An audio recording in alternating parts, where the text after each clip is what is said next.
Hi, it's Vishan from USJ 4x4. So since the last update I did regarding the 60 series where we peeled the firewall, I did not want to do another video until I felt that we had progressed enough that would be epic. But then the supercharger for it, for the 4.7 V8 that we are putting in, the supercharger for it arrived. So I have got to make a video for it, and let's unbox it.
Oh, sorry guys, got a little carried away with the supercharger just now.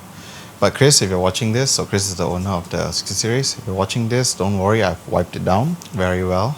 But again, honestly, this is like the second kit that we have bought for a supercharger. Not from Bullet. For Bullet, this is our first time.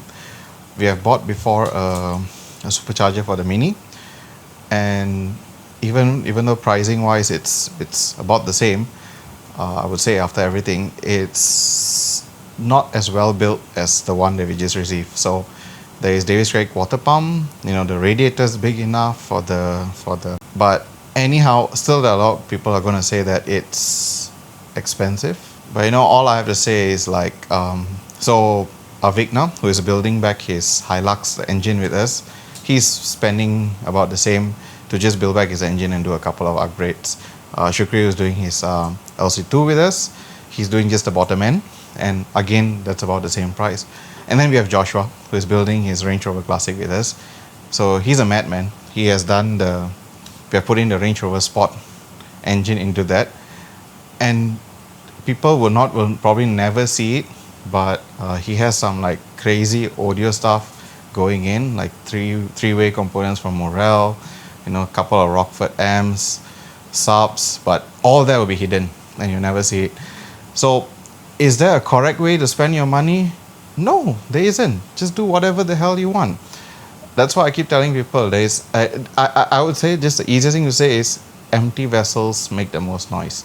So people always have opinions, and opinions are like assholes. Everyone has one. So let's go check out the 60.